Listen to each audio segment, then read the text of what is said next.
काय झालं, काही दिवसांपूर्वी मुख्यमंत्री साहेबांनी स्टेटमेंट केलं होतं. लोकांनी मिसिंग लिंकवर पडलेल्या खड्ड्यांचे फोटो, व्हिडिओ हे सोशल मीडियावर प्रसिद्ध केले होते आणि त्याचं उत्तर देत असताना मुख्यमंत्री साहेब बोलले की एक पावसाळा जाऊन द्यावा लागतो ड्युरेबिलिटी टेस्टसाठी. एक तर टेक्निकली आणि तुम्ही इंजिनिअरिंगच्या भाषेत हे बोललं तर हे स्टेटमेंट तसंच चुकीचं होतं. आणि मग आमचं एवढंच म्हणणं होतं, म्हणजे काय दगड कोसळले त्याच्यानंतर आतून जे पाण्याचे फवारे आपल्या सगळ्यांना बघायला मिळाले ते सुद्धा ड्युरेबिलिटी टेस्टचा हा विषय होता का? त्यामुळे कुठं ना कुठं तरी ही जी काही मिसिंग लिंक आहे त्यातून विकास हा कुठेतरी मिसिंग आम्हाला वाटतो, सेफ्टी कुठेतरी मिसिंग वाटते. आणि लिंक कशाला आहे तर करप्शनला तिथं लिंकिंग आहे असं आमचं ठाम मत आहे. बऱ्याच ठिकाणी बरेच नवीन प्रोजेक्ट अशा पद्धतीने तिथं कुठेतरी खराब झालेले, तिथं रस्त्याला क्रॅक पडलेले गळताना आपण सर्वजण बघू शकतो. आणि मुख्यमंत्री साहेबांनी जेव्हा इनॉग्रेशन केलं होतं तेव्हा सांगितलं होतं 240 किलोमीटर प्रति घंटा वारं आलं, वादळ आलं तरी याला काय होऊ शकत नाही. खूप मोठा पाऊस आला तरी याला काय होऊ शकत नाही. कॅनडा, स्पेन इथं याचं डिझायनिंग झालेलं आहे.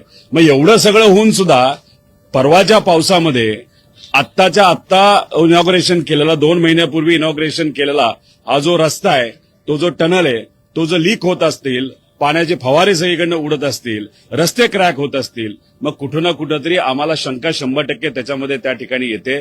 त्यामुळे आमचं एवढंच म्हणणं आहे, क्वालिटीचं काम झालं पाहिजे, शब्दाचा खेळ तिथं नको. फक्त ह्याच्यामध्ये काय झालंय की ज्या कंपनी याच्यामध्ये जबाबदार आहे, नवयुगा नावाची एक कंपनी आहे, कुठली आंध्राची आहे, एफकॉन नावाची एक कंपनी आहे. नवयुगा कंपनी हीच ती कंपनी ज्याचं VSR म्हणजे अजितदादांच्या घटनेमध्ये जी कंपनी इन्व्हॉल्ड आहे त्या कंपनीचं आणि या नवयुगा कंपनीचं कुठेतरी संबंध आहेत. हे आम्ही आधी सुद्धा सांगितलेले. पण दुर्दैवाचं VSR कंपनीवर कारवाई झाली नाही. त्याच्याच बरोबर हा जो प्रकल्प आहे मिसिंग लिंकचा, हा सुद्धा नवयुगा कंपनीला दिला गेला. ती आंध्राची कंपनी आहे. तिथे असणारे जे मुख्यमंत्री आहेत आणि जे देशामध्ये असणारे जे एव्हिएशन मंत्री आहेत त्यांचं सुद्धा या कंपनीचं लेणं घेणं आहे. त्यामुळे कुठं ना कुठंतरी कंपनीला वाचवलं जातं. जर एवढा मोठा ब्लंडर झाला असेल, तिथं जर पाणी लिकेज झालं असतील, रस्ते तुटले असतील, तर आमची सरकारला मागणी आहे की एफकॉन कंपनीवर आणि नवयुगा कंपनीवर जे हे 2 कॉन्ट्रॅक्टर 7,000 कोटीचं काम त्यांनी घेतलं होतं त्यांच्यावर तुम्ही कारवाई करणार का, असा आमचा साधा प्रश्न आहे. कनेक्टिंग लिंकचं जेव्हा उद्घाटन झालं होतं त्याच्या आदल्या दिवशी सुप्रियाताई ट्रॅफिकमध्ये सापडल्या होत्या. मुख्यमंत्र्यांनी जाहीर भाषणात सांगितलं होतं की ताईंना की परत तुम्हाला ट्रॅफिकचा सामना करावा लागणार नाही. काल 7 ते 8 शेवटचं ट्रॅफिक असं म्हटलं होतं, काल 7 ते 8 तास ट्रॅफिक बघायला मिळालं. आता बघा ना, म्हणजे त्यावेळेस ताईंनी काय भूमिका मांडली होती, तिथे असणारे सामान्य लोक रस्त्यात जे अडकलेले आहेत त्यांची भूमिका तिथं मांडली. त्याच्यावर बोलत असताना राजकीय टिप्पणी ही मुख्यमंत्री साहेबांनी केली. ताईंना परत कधी तिथं ट्रॅफिकमध्ये अडकायला लागणार नाही. पण दुर्दैवाचं 2 महिन्यातच 7,000 कोटी रुपयाचा हा प्रोजेक्ट इनॉग्रेट झाल्यानंतर दगड कोसळले, त्यानंतर पाणीच्या फवारे आपल्या सगळ्यांना बघायला मिळाले, रस्ते क्रॅक झाले. याच्यात काल 8 ते 10 तास ट्रॅफिक आपल्या सर्वांना तिथं बघायला मिळालं. त्यामुळे कुठं ना कुठंतरी फक्त हे सरकार बोलतं एक, करतं दुसरं, अशी आजची भूमिका आहे. राष्ट्रवादी काँग्रेस एनडीए सोबत जाण्याबाबत काही चर्चा सुरू आहे का? पक्षात अशी चाचपणी सुरू आहे असं समजते की बाहेरनं पाठिंबा द्यायचा की त्यांच्यासोबत जायचं आणि एका ज्येष्ठ नेत्यावरती सुद्धा जबाबदारी सोपवल्याची चर्चा आहे.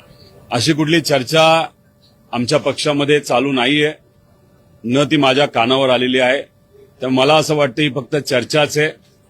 त्यामुळे या चर्चेवर लक्ष न देता आज कुठं ना कुठंतरी आमच्या पक्षाकडनं युवांचे, विद्यार्थ्यांचे, शेतकऱ्यांचे, कष्टकऱ्यांचे, सामान्य लोकांचे प्रश्न जे मांडले जातात त्याच्यावर कुठेतरी लक्ष दिलं पाहिजे. आणि सरकारला विनंती आहे की आम्ही जे मुद्दे मांडतो त्याला कुठं ना कुठेतरी न्याय मिळाला पाहिजे. अशी फक्त चर्चा आहे, त्याला कुठेही तथ्य नाही. तशा पद्धतीने कुठेही चर्चा न केंद्रात एनडीएच्या नेत्यांबरोबर चालू आहे, न काँग्रेसच्या नेत्यांबरोबर चालू आहे, न राज्यात कोणाबरोबर चालू आहे. आज आम्ही सर्वजण एक विरोधातला पक्ष म्हणून, पुरोगामी विचाराचा पक्ष म्हणून, शिवशाहू फुले आंबेडकरांचा विचाराचा पक्ष म्हणून आणि पवार साहेबांच्या मार्गदर्शनाखाली 60 वर्ष भाजपच्या आणि भाजपच्या विचाराच्या विरोधात लढलेला एक पक्ष म्हणून आज फक्त सामान्य लोकांची, महाराष्ट्र धर्माची भूमिका तिथं मांडत आहोत.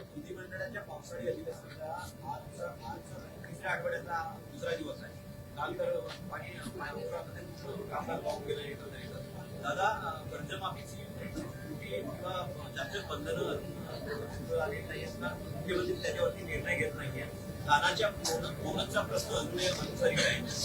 उद्या 10-10:30 वाजता परदेशी कमिटीचे प्रमुख म्हणजे ज्यांनी ही कर्जमाफी आणली, म्हणजे ज्यांच्या अध्यक्षतेखाली ती आणली आणि सरकारने ती मान्य केली, असे प्रवीण परदेशी साहेबांना 12-13 आमदार आणि काही शेतकरी नेते उद्या 10:30 वाजता भेटणार आहेत.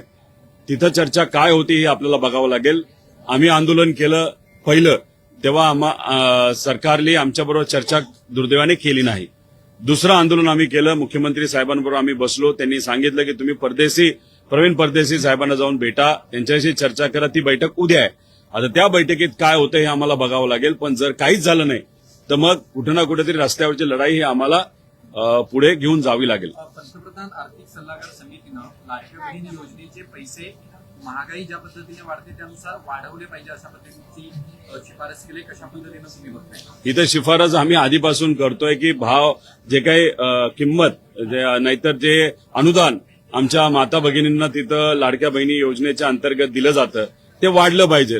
आता प्रधानमंत्री साहेबांच्या अध्यक्षतेखाली जी कुठली कमिटी असेल त्यांनी जर रेकमेंडेशन केलं असेल तर लगेचच्या लगेच आज नाही तर उद्या तो रेट दिला गेला पाहिजे.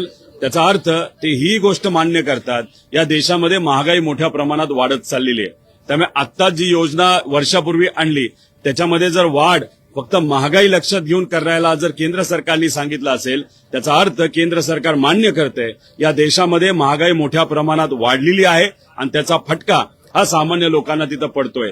त्यामुळे तो विषय आम्ही तर घेऊच, पण महत्वाचं काय, केंद्र सरकारने रेकमेंड केल्याप्रमाणे राज्य सरकारने लाडक्या बहीण योजनेमध्ये कुठेतरी बढती, त्या पैशामध्ये बढती दिली पाहिजे अशी आमची सुद्धा पूर्वीपासून मांग आहे. आता सुद्धा तीच मागणी आम्ही पुढे करत आहोत.